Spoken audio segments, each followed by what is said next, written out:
বাংলাদেশের সবচেয়ে জনপ্রিয় ইসলামিক বক্তা মিজানুর রহমান আজহারীও কি শেষ পর্যন্ত জামায়াতের পক্ষে ভোট চাইলেন? সম্প্রতি এরকম আলোচনা ঘুরে বেড়াচ্ছে রাজনৈতিক অঙ্গনে। তার এক ফেসবুক পোস্টের কারণেই মূলত এরকম আলোচনা জন্ম দিচ্ছে। মিজানুর রহমান আজহারী সম্প্রতি লিখেছেন, তারুণ্যের প্রথম ভোট ন্যায় ও ইনসাফের পক্ষে হোক।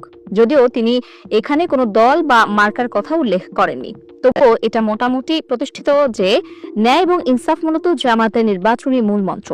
তারা এই দুই শব্দের মাধ্যমেই তাদের নির্বাচনী প্রচারণা চালাচ্ছে, যার ফলে অনেকেই বলছেন পরোক্ষভাবে মিজানুর রহমান আজহারী হয়তো জামাতকেই ভোট দিতে বলেছেন। জনপ্রিয় এই ইসলামিক বক্তার সাথে জামায়াতের সম্পর্ক বেশ ভালো।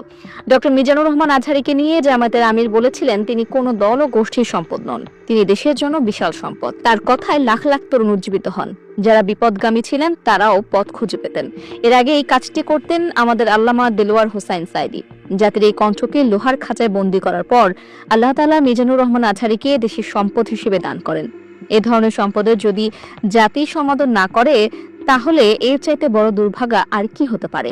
আজহারীকে নিয়ে জামাতের কোনো পরিকল্পনা আছে কিনা এমন প্রশ্নের জবাবে জামাত আমির বলেন, তিনি এদেশের সম্পদ, আমি চাই তিনি দেশেই থাকুক, দেশ ও জাতির খেদমত করুক, তরুণদের নিয়ে কাজ করুক, জাতিকে নিয়ে কাজ করুক। এটিই আমাদের চাওয়া।